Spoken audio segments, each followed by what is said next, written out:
আমি doctor S Chakraborty, clinical and interventional cardiologist. আজ আমি আপনাদের সঙ্গে কথা বলবো করোনারি এনজিওগ্রামের রিপোর্টিং সম্পর্কে।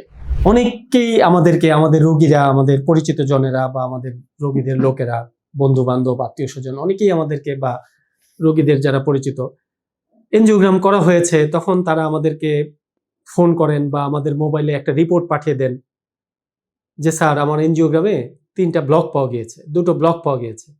তা আমার এখন কি চিকিৎসা করতে হবে? আমার কি রিং পরাতে হবে, নাকি আমার বাইপাস সার্জারি করতে হবে, অথবা কোনো যেই হসপিটালে উনি এনজিওগ্রাম করেছেন সেখানে ওনাকে পরামর্শ দেওয়া হয়েছে যে বাইপাস সার্জারি করতে হবে। তো রোগী আবার জানতে চাচ্ছেন যে স্যার, এখানে কি রিং পরানো যায় না, বাইপাস সার্জারির কি বিকল্প নেই?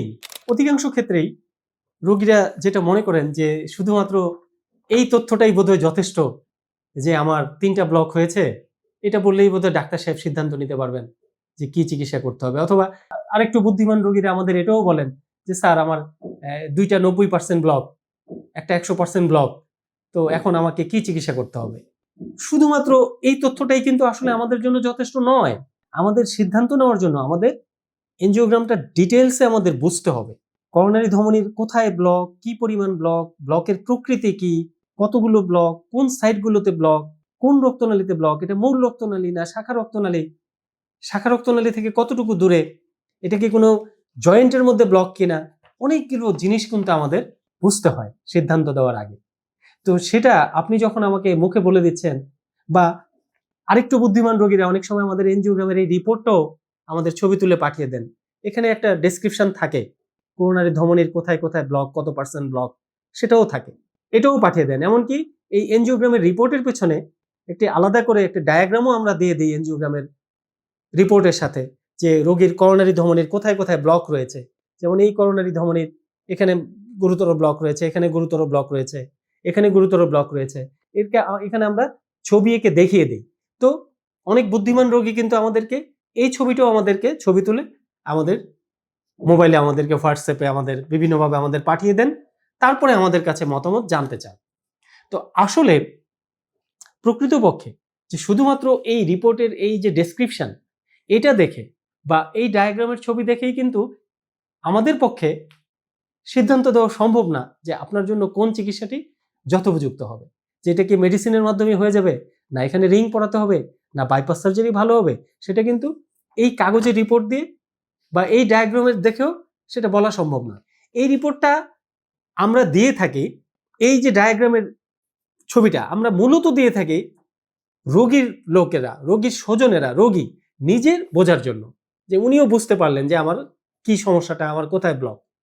কিন্তু এই রিপোর্টটা, হ্যাঁ, একটা ডকুমেন্টেড একটা রিপোর্ট, এটা রোগীর কোথায় কোথায় কোথায় কত পার্সেন্ট ব্লক রয়েছে, কিন্তু অ্যাকচুয়ালি করোনারি ধমনির যে অ্যানাটমি, প্রকৃত যে অবস্থাটা, কারণ এক একজনের করোনারি ধমনির অ্যানাটমির মধ্যেও পার্থক্য রয়েছে। কারো লেফট ডমিনেন্ট, কারো রাইট সাইড ডমিনেন্ট, কারো করোনারি ধমনি কোনোটা অনেক মোটা, আবার কোনো করোনারি ধমনি অনেক সরু। সবার করোনারি ধমনি কিন্তু একরকম নয়, এক একজনের এক এক রকম, জন্মগতভাবেই এক একজন এক এক রকম পেয়ে থাকে। আবার করোনারি ধমনির সংখ্যাতেও পার্থক্য রয়েছে, যেমন অধিকাংশ মানুষের 3টি করোনারি ধমনি থাকে, মূল করোনারি ধমনি। আবার কারো কারো 4টি মূল করোনারি ধমনি থাকে, একটি অতিরিক্ত মূল করোনারি ধমনি রয়েছে। এবং এই করোনারি ধমনির অরিজিন গুলো, যে কোত্থেকে উঠেছে, কিভাবে উঠেছে, তারপর কিভাবে ভাগ হয়েছে, সেই প্যাটার্নের মধ্যেও কিন্তু একজন মানুষ থেকে আরেকজন মানুষের মধ্যে সৃষ্টির রহস্যের কারণেই পার্থক্য থেকে থাকে। তো সেটা বোঝার জন্যই কিন্তু আমাদের করোনারি আর্টারিগুলোর প্রকৃত অ্যানাটমিটা আমাদের সেই এনজিওগ্রামের ভিডিও চালিয়ে সিডি ক্যাসেটটা, যেটা আমাদের রোগীদেরকে আমরা দিয়ে থাকি, এই যে এনজিওগ্রামের একটা সিডি দেওয়া হয়, একটা ক্যাসেট, সিডি ক্যাসেট দেওয়া হয়, যার মধ্যে এনজিওগ্রামের যতগুলো ভিউজ বিভিন্নভাবে নেওয়া হয়, এই যে বিভিন্ন অ্যাঙ্গেলে আমরা ক্যাথল্যাবে আমাদের যে সিআর মেশিনকে বিভিন্ন অ্যাঙ্গেলে ঘুরিয়ে ঘুরিয়ে আমরা কিন্তু বেশ কয়েকটি বা অনেকগুলো ছবি নিয়ে থাকি, ভিডিও নিয়ে থাকি। সেই ভিডিওর রেকর্ডগুলি আমরা আবার সিডি ক্যাসেটে দিয়ে দিই। সেই ভিডিওতে আমাদেরকে দেখতে হবে, তখন আমরা বুঝতে পারবো। এই যে দেখুন, এখানে আমরা করোনারি ধমনীগুলো দেখতে পাচ্ছি, এখানে এটা লেফট ডমিনেন্ট সিস্টেম না রাইট ডমিনেন্ট সিস্টেম, কোন করোনারি ধমনির সাইজ কেমন, অ্যাকচুয়ালি কোথায় ব্লক হয়েছে।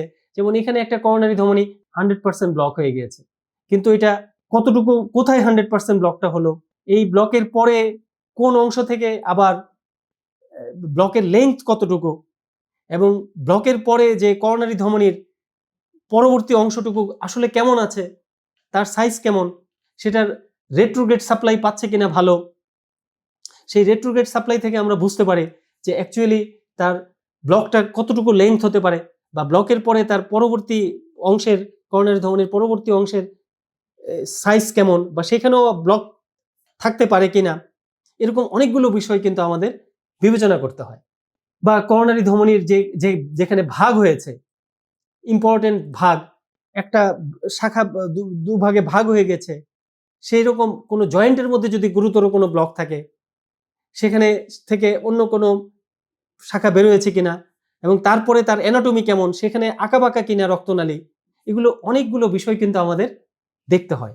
যেই ভিডিওগুলো আপনি যদি যখন আমাদের কাছে এই সিডিটা নিয়ে আসবেন চেম্বারে, তখন আমি যেটা এভাবে বিশ্লেষণ করে আমি করোনারি ধমনির অ্যানাটমিগুলো যখন আমি বুঝতে পারবো, তখন আমি ব্লকের অবস্থানগুলো, ব্লকের সংখ্যা, ব্লকের প্রকৃতি, ব্লকের অবস্থান, ব্লকের ধরন, সবগুলি যখন আমি বুঝতে পারবো পুঙ্খানুপুঙ্খ রূপে, তখন আমি আপনাকে একটা সঠিক মতামত বা সিদ্ধান্ত দিতে পারবো যে আপনার জন্য ওষুধের মাধ্যমে চিকিৎসা সম্ভব, নাকি রিং পরানো ভালো হবে, নাকি বাইপাস সার্জারিটাই সবচেয়ে ভালো হবে।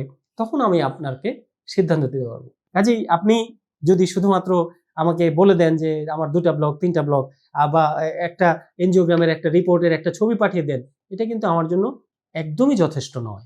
আমাকে মতামত দেওয়ার জন্য অবশ্যই এনজিওগ্রামের সিডিটা আমাকে বিশ্লেষণ করে মনোযোগ দিয়ে আমাকে সময় নিয়ে দেখতে হবে।